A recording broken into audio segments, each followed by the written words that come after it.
cher, ça va donc. On aménage.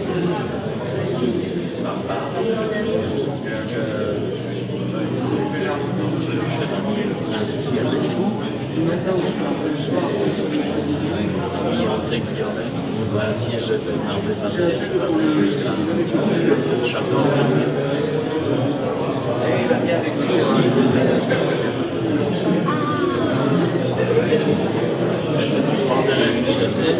elle était extrêmement utile. Vous avez vu, non? Je crois non plus. Parce que On va voir l'autre là-bas. oui. Oui.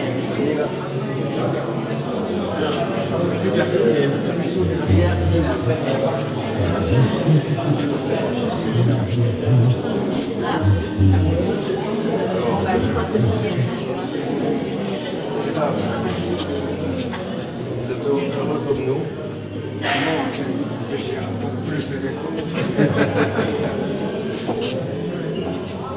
Et alors, à mon avis, la séduction ne nous dérange absolument pas. Ça non. Absolument pas. Ça me dérange beaucoup plus à Martinique, on s'est habitué. Oui. Et je vois d'autres choses que quelque chose de ce style-là, comme ça, transparent, coloré, respectueux.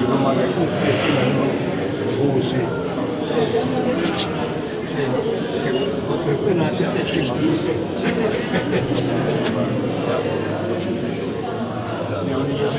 Pas quelque chose de figuratif, mais de moderne comme ça, dans ces cadres, moi je trouve ça incroyable. Il n'y a plus qu'à se réjouir. C'est pour quand? Alors Léonard vient de nous faire aussi un autre cadeau après le don, ce mécénat exceptionnel, de nous donner la date. Donc, prenez, notez sur vos calepins, donc le mardi 3 juin. 4, je crois. 4 juin 2019 pour l'inauguration ici qui est prévue de l'ensemble de ces vitraux. Donc le 4 juin 2019, ce sera une grande année, un grand cru pour Vaison. En tout cas, je remercie le Père Kim de l'avoir fait cette merveille, d'avoir donné cette autre dimension, si c'était nécessaire, à un monument d'une telle beauté, avec enthousiasme, dans des délais comme d'habitude. Et Père, vous avez fait une œuvre vraiment merveilleuse. Je suis très content. Je crois que peut-être l'Église, vous connaissez, peut-être dire un mot. Oui. Et tout d'abord, je ne peux pas cacher mon émotion. D'abord, les bénévoles qui ont travaillé pour cette église. Et surtout, je tiens à vous dire, je n'avais pas connu cette ville. Les gens disent que c'est une ville d'inondation. C'était vexant, très vexant pour moi quand j'ai vu la beauté. Alors, l'année passée, en montant, j'ai vu le rempart extraordinaire et cette cathédrale est comme lampadaire. Alors moi, je me suis dit, je vais allumer. La ville est suffisamment éclairée par la lumière naturelle, mais je voudrais éclairer à l'intérieur. Et une chance inouïe aujourd'hui pour moi, c'est la fête de Saint Boniface. Moine irlandais du 8e siècle, il a évangélisé en Allemagne. Et il dit, il ne faut pas abandonner l'Église, mais il faut restaurer. C'est exactement le cas.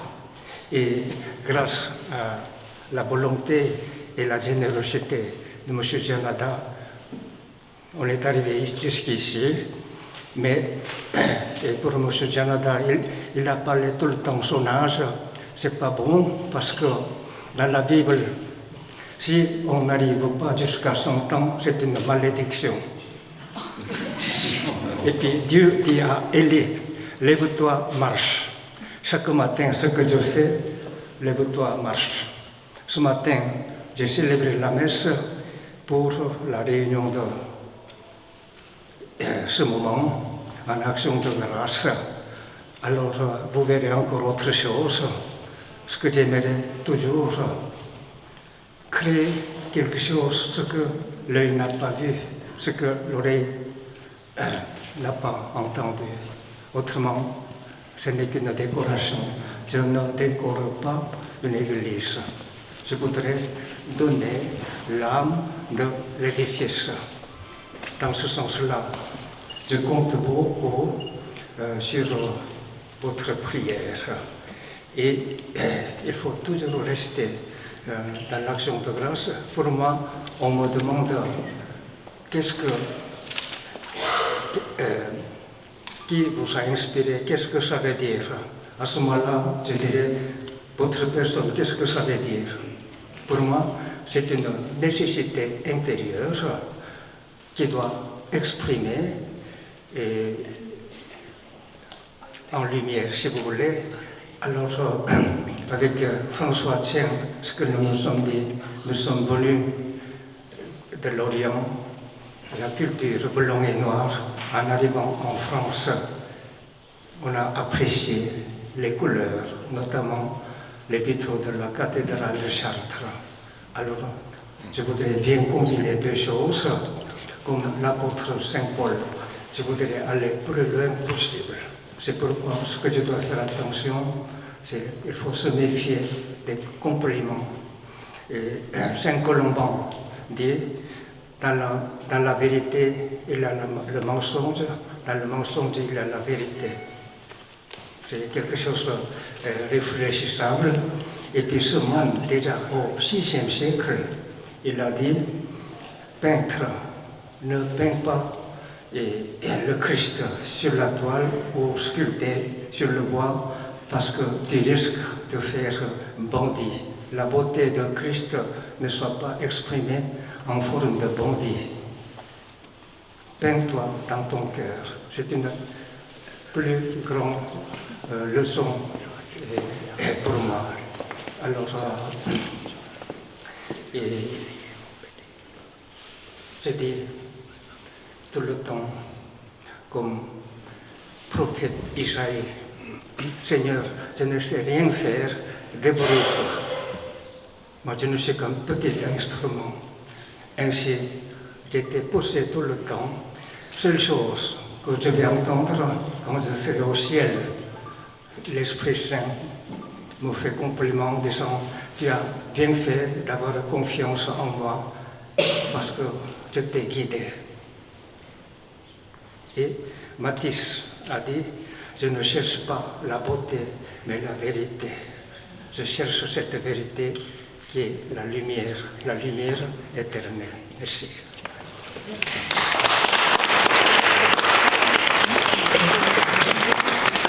Merci au Père Savoie qui est parmi nous et qui nous accueille dans cette cathédrale. Merci, bonjour mon Père. Et avec Patrick, on était la cheville ouvrière de ce projet de restauration qui a débuté en 2009, avec une histoire tout à fait exceptionnelle et assez extraordinaire, avec des mécènes aussi d'autres mécènes qui ont contribué dès le début. Je vais me tourner maintenant, on a la chance d'avoir M. Schmitt, qui est donc le directeur de DRX Studio. Je vais vous demander comment s'est passée cette collaboration avec le Père Kim. Qui sait ce qu'il fait? C'est le verrier. Oui, c'est le maître verrier, donc je pense que je vais le dire. Also zunächst möchte ich mich entschuldigen, ich spreche nur Deutsch oder Englisch, deshalb in Deutsch auch gar nicht. Es geht so gut. Ja. Und die Zusammenarbeit mit Vater Kim ist sehr intensiv. Wir haben in der Vergangenheit auch Teams gebildet, Klaas Mahler, die seinen Gedanken tragen. La collaboration avec le Père Kim a été extrêmement intense. Ils ont créé des équipes qui donc travaillaient exactement dans l'esprit, donc qui étaient imprégnées par l'esprit du Père Kim. Wir haben in den Fenstern natürlich farbenfrohe Elemente.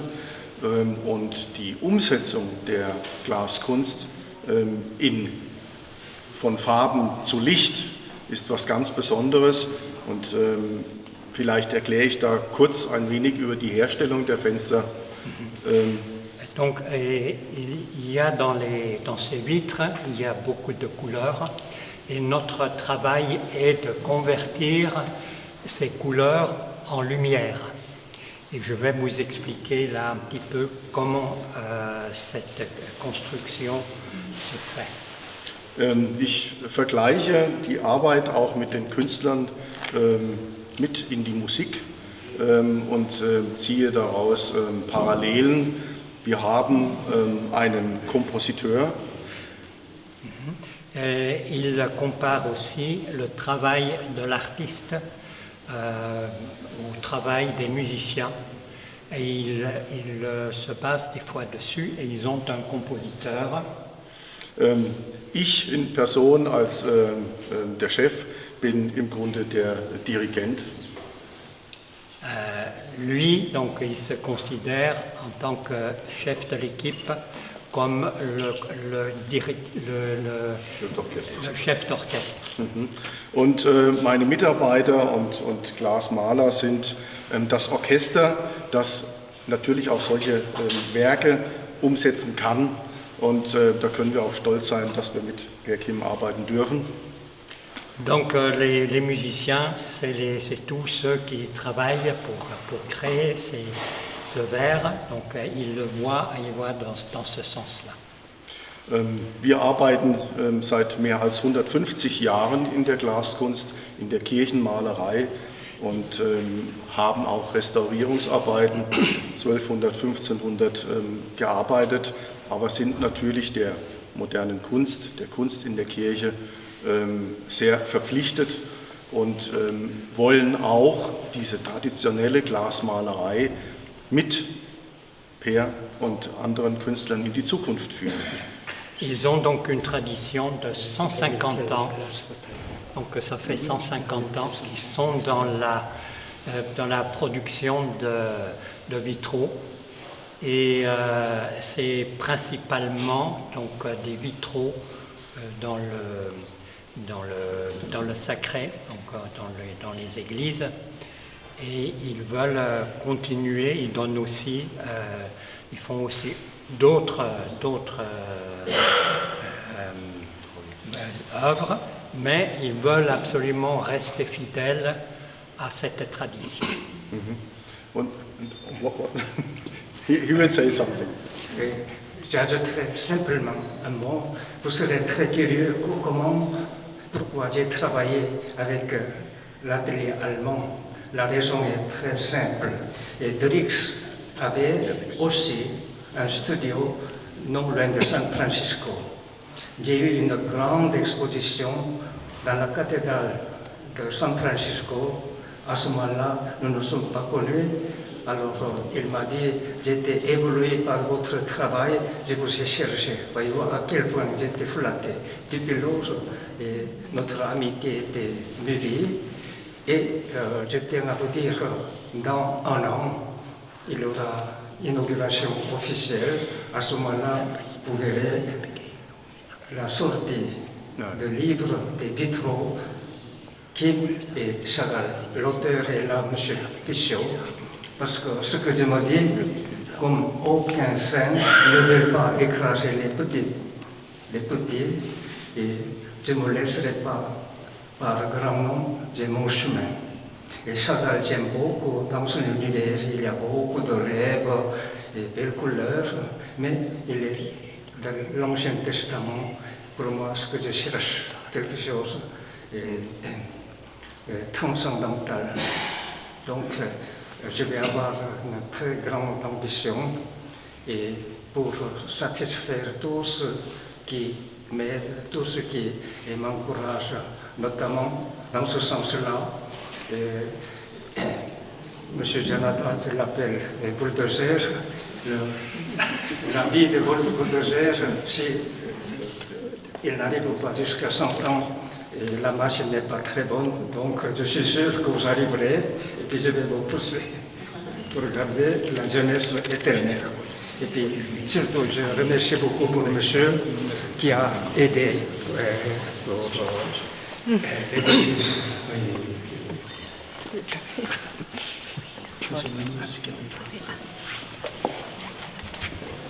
Oui, M. Menot, donc, vous remercie aussi d'être présent avec nous, d'être un des mécènes, je ne dirais pas combattant, mais je dirais premier de cette cathédrale.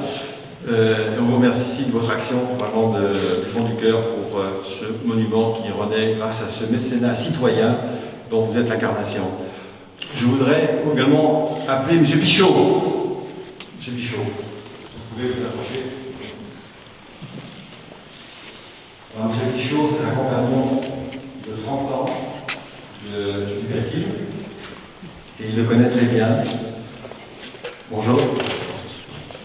Alors, vous deviez nous lire un texte, je pense que ça c'est peut-être un peu compliqué, mais pouvez-vous nous donner quelques repères sur le parcours du Père-Kim depuis son départ de la Corée et les grandes étapes, on va dire, de sa vie de Paris-Fribourg, puisque Fribourg a été une étape importante pour vous, jusqu'à Saint-Paul-de-Vence, et comment Saint-Paul-de-Vence a été aussi une étape marquante dans votre vie.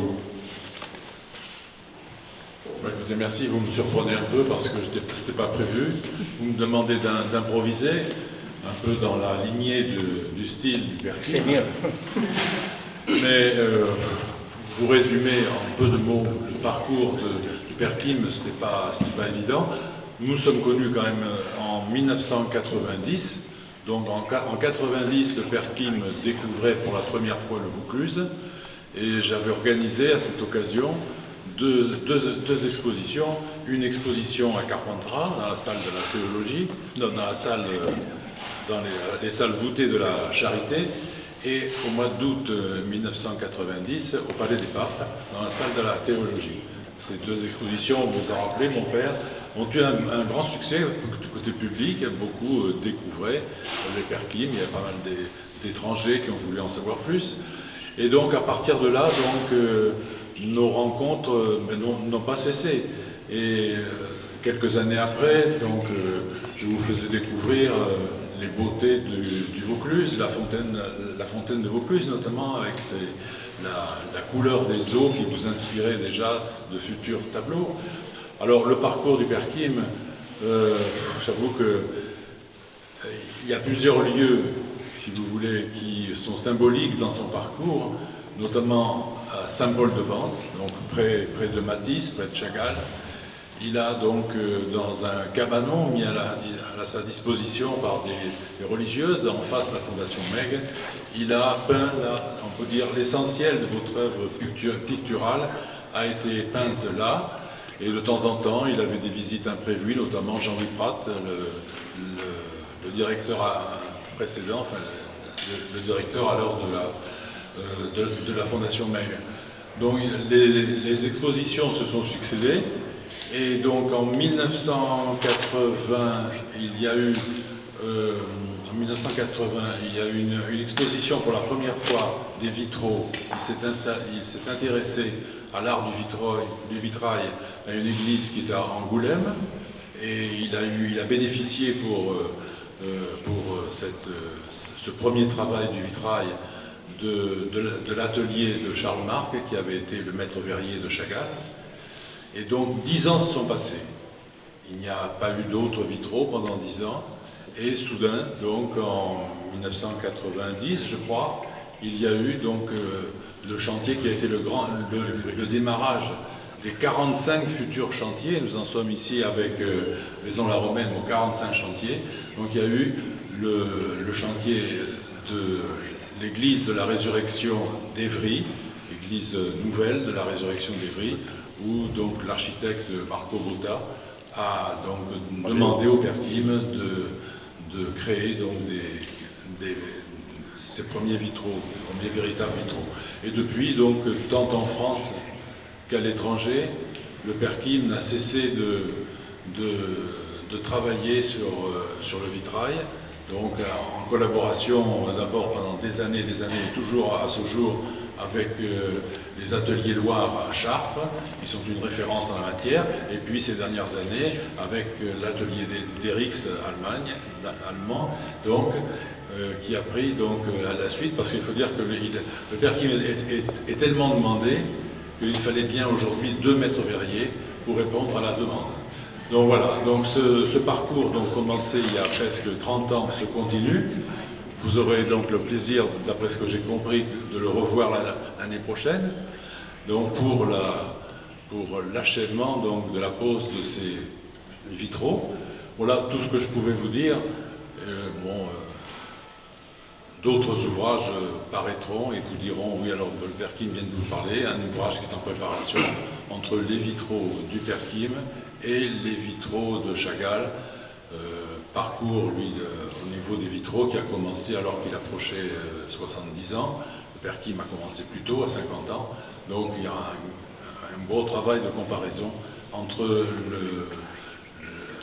ces 2 artistes, surtout au niveau du vitrail. On espère que cet ouvrage sera achevé à la fin de l'année. Voilà ce que je pouvais vous dire, sans être trop long.